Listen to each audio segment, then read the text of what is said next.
Assalamualaikum warahmatullahi wabarakatuh. Kami dari kelompok 3 ingin mempresentasikan persoalan tentang material safety datasheet yang beranggotakan Juliana Ismawati, Ahmad Haikal, Dina Fatima Pramusinta, Nurul Afifah, dan Yuliana Pratiwi. Nomor F/ICL/008 Revisi 1 Lembar Data Keselamatan Bahan menurut Peraturan UE Nomor 1907/2006 Hidroklorik asid 0,5N 0,5M Revisi 1 tanggal 16 Mei 2017 Nomor MSDS 089 Bagian 1 Identitas bahan dan perusahaan Mengidentifikasi produk Nama produk hidroklorik asid 0,5N 0,5M Sinonim hidroklorik asid 0,5N Aqueous solution hydrogen chloride solution 0,5N muriatic acid solution. Nomor cas 7647010 mixture. Kode HS 08061000. Kode produk A1050A. Merek Smart Lab. Penggunaan yang relevan dari bahan atau campuran dan penggunaan yang disarankan terhadap penggunaan yang teridentifikasi reagen untuk analisis standar solution. Rincian penyuplai lembar data keselamatan. Perusahaan PT Smart Lab Indonesia. Terdapat alamat, website, email, dan telepon yang terkait dengan perusahaan. Bagian 2, identifikasi bahaya. Klasifikasi bahan atau campuran, korosi atau iritasi kulit. Kategori 2, menyebabkan gangguan kulit. Kerusakan mata serius atau mata. Iritasi kategori 2A, menyebabkan gangguan mata berat. Elemen label, piktogram bahaya, kata sinyal peringatan atau awas. Penyebab bahaya, menyebabkan gangguan pada kulit, dan menyebabkan gangguan mata berat. Pernyataan kehati-hatian, pencegahan, pakailah sarung tangan pelindung mata. Respons, jika terkena kulit, cuci dengan banyak air dan sabun. Jika terkena mata, bilas secara hati-hati dengan air selama beberapa menit, lepas lensa kontak jika ada dan mudah dilakukan. Lanjutkan pembilasan. Jika terjadi iritasi kulit, dapatkan saran medis atau perhatian. Jika iritasi mata berlanjut, dapatkan saran medis atau perhatian.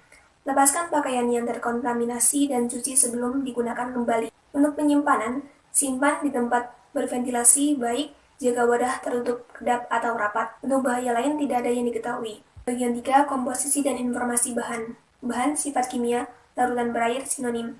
Hidroklorik acid solution 0,5N, rumus kimia HCl, berat molekul 36,46 gram per mol, nomor cas 7647010 mixture. Nomor SC dan nomor indeks tidak ada. Campuran air tidak diklasifikasikan sebagai bahan berbahaya dengan konsentrasi 99,64%, hidroklorik asid 37%, toksisitas akut kategori 4 lisan, H302 korosi kulit, kategori 1B H314 kerusakan mata, 1 H318 STOTSE, kategori 3 H335 akuatik akut, kategori 3 H402 dengan konsentrasi 0,36%. Ya, selanjutnya tindakan pertolongan pertama pada kecelakaan. Penjelasan mengenai tindakan pertolongan pertama yaitu saran umum pemberian pertolongan pertama harus melindungi dirinya. Setelah terhirup, hirup udara segar dan panggil dokter. Bila terjadi kontak dengan kulit, tanggalkan segera semua pakaian yang terkontaminasi. Lalu bilaslah kulit dengan air atau pancuran air.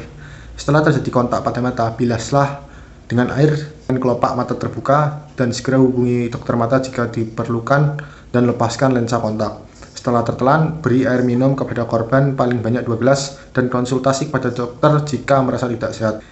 Ada lagi kumpulan gejala atau efek terpenting baik akut maupun tertunda. Gejala yang berhubungan dengan penggunaan yaitu efek iritan.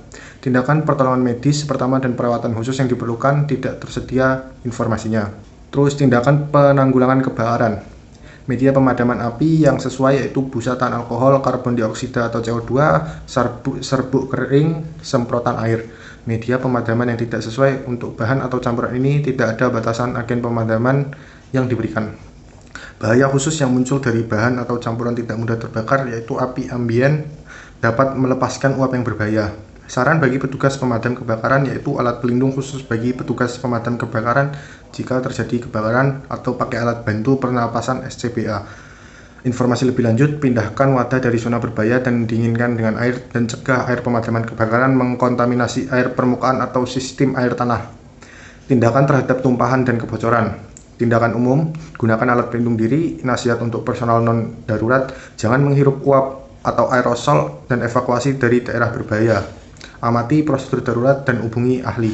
Saran bagi responden darurat, perlengkapan pelindung Lihat bagian 8. Tindakan pencegahan lingkungan, yaitu tidak ada tindakan pencegahan khusus diperlukan. Metode dan bahan untuk penyimpanan dan pembersihan, yaitu amati kemungkinan pembatasan bahan. Lihat bagian 7 dan 10. Serap dengan bahan penyerap cairan dan penetral, misal Chemizop H+. Teruskan ke pembuangan, bersihkan area yang terkenal. Rujukan ke bagian lainnya, indikasi mengenai pengolahan limbah atau pembuangan. Lihat bagian 13. Terus penyimpanan dan penanganan bahan, yaitu yang pertama kehati-hatian dalam menangani secara aman, yaitu langkah-langkah pencegahan untuk penanganan yang aman, taati label tindakan pencegahan. Tindakan higienis, segera ganti pakaian yang terkontaminasi, gunakan krim pelindung kulit yang dianjurkan, dan cuci tangan serta muka setelah bekerja dengan bahan tersebut. Kedua, kondisi penyimpanan yang aman termasuk adanya inkompatibilitas kondisi penyimpanan, wadah yang tidak mengandung logam, dan suhu penyimpanan yang direkomendasikan disimpan di bawah 30 derajat Celcius. Penggunaan akhir khusus, yaitu selain penggunaan disebutkan dalam bagian 1.2, tidak ada penggunaan spesifik lain yang diantisipasi. Bagian 8. Pengendalian pernapasan dan perlindungan diri. 8.1. Parameter pengendalian. Tidak mengandung bahan-bahan yang mempunyai nilai batas eksposur pekerjaan. 8.2. Pengendalian pemaparan, pengendalian teknik atau tindakan rekayasa yang sesuai untuk mengurangi paparan. Langkah-langkah teknis dan operasi kerja yang sesuai harus diberikan prioritas dalam penggunaan alat pelindung diri. Dapat dilihat pada bagian 7.1. Tindakan perlindungan individual. Pakaian pelindung harus dipilih secara spesifik untuk tempat bekerja, tergantung konsentrasi dan jumlah bahan berbahaya yang ditangani. Daya tahan pakaian pelindung kimia harus dipastikan dari masing-masing supplier.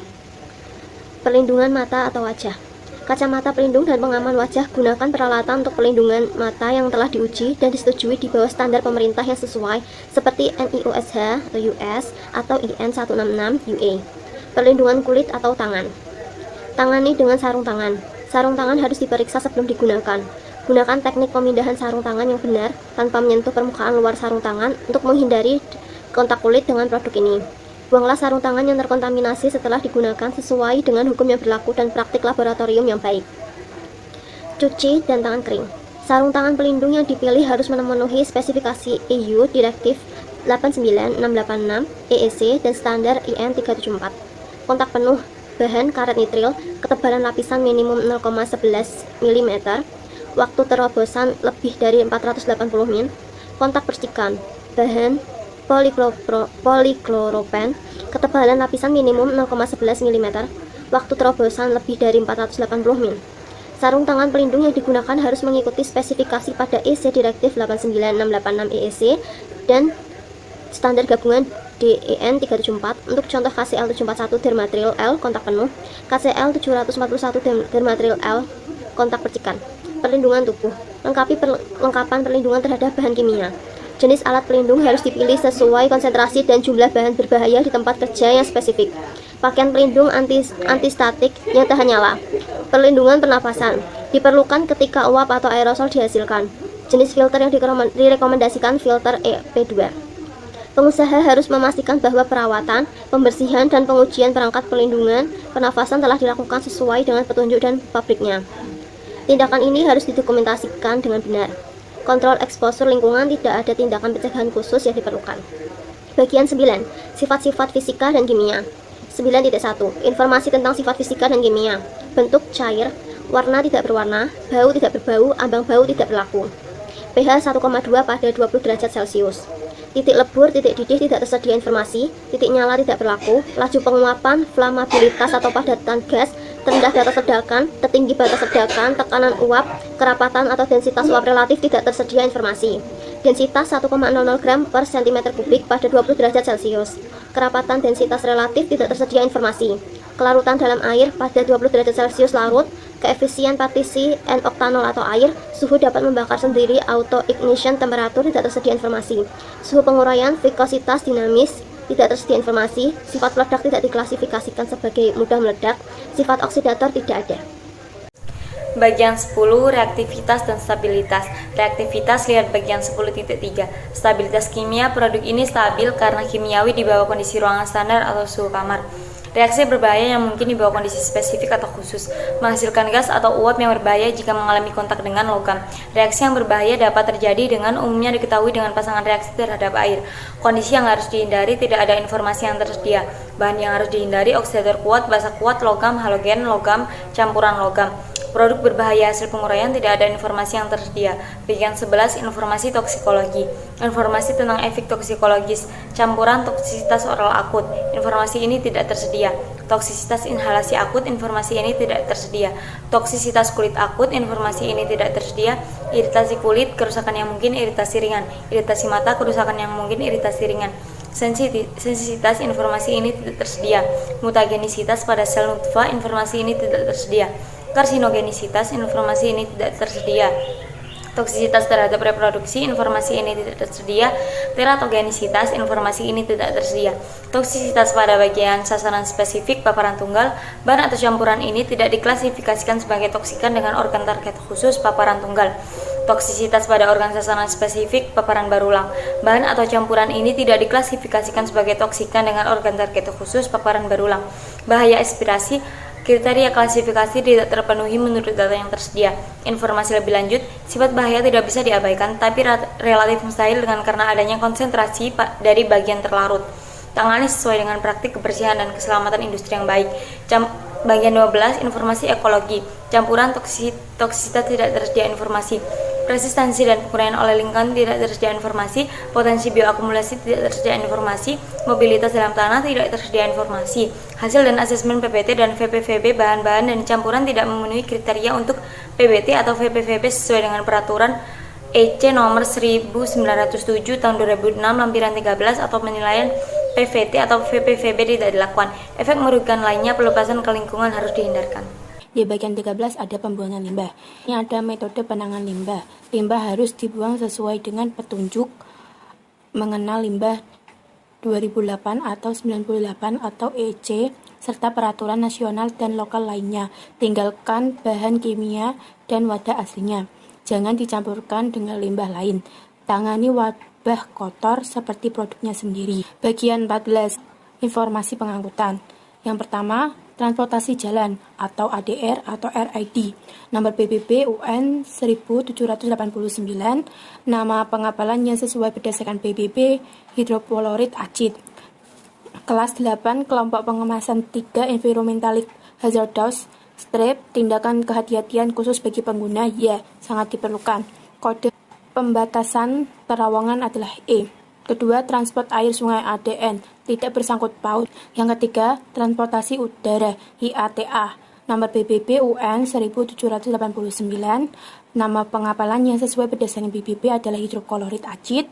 Kelas 8, kelompok pengemasan 3, environmental hazardous strip, tindakan kehati-hatian khusus bagi pengguna, tidak. Yang keempat adalah transport laut IMDG. Nomor PBB UN 1789. Nama pengapalannya sesuai berdasarkan PBB adalah hidroklorid acid. Kelas 8, kelompok pengemasan 3, environmental hazardous strip, tindakan kehati-hatian khusus bagi pengguna, ya, IMS FASB. Transportasi dalam jumlah besar berdasarkan pada Marpol 73 atau 78 lampiran 2 dan IBC kode, tidak bersangkut paut. Di bagian 15 ada peraturan perundang-undangan. Regulasi tentang lingkungan, kesehatan, dan keamanan untuk produk tersebut. Perundang-undangan nasional, kelas penyimpanan 8B. Ada asesmen keselamatan kimia. Untuk produk ini, penilaian keselamatan kimia sesuai dengan peraturan EU REACH nomor 1907 atau 2006 tidak dilakukan. Di bagian 16 tentang informasi lain. Teks pernyataan H penuh mengacu pada bagian 2 dan 3. H315 tentang menyebabkan gangguan pada kulit, H319 menyebabkan gangguan pada mata berat. Nasihat pelatihan, menyediakan informasi, instruksi, dan pelatihan yang memadai bagi operator. Ada National Fire Protection Association atau USA. Kesehatan 1, mudah terbakar 0, reaktivitas 0, bahaya spesifik strip. Informasi lebih lanjut. Informasi di atas diyakini benar tetapi tidak dimaksudkan untuk menjadi semua inklusif dan harus hanya digunakan sebagai panduan. Informasi yang terkandung di dalam ini berdasarkan pada pengetahuan terkini. Informasi ini menggambarkan produk sesuai dengan tindakan pencegahan dan keselamatan. Informasi ini tidak menjamin sifat dari produk PT Smart Lab Indonesia dan afiliasinya tidak bertanggung jawab atas segala kerusakan akibat penanganan atau dari kontak dengan produk di atas, dan atau sisi sebaliknya dari faktor atau slip kemasan untuk syarat dan ketentuan penjualan tambah. Demikian yang kelompok kami dapat sampaikan. Kurang lebihnya mohon maaf. Wassalamualaikum warahmatullahi wabarakatuh.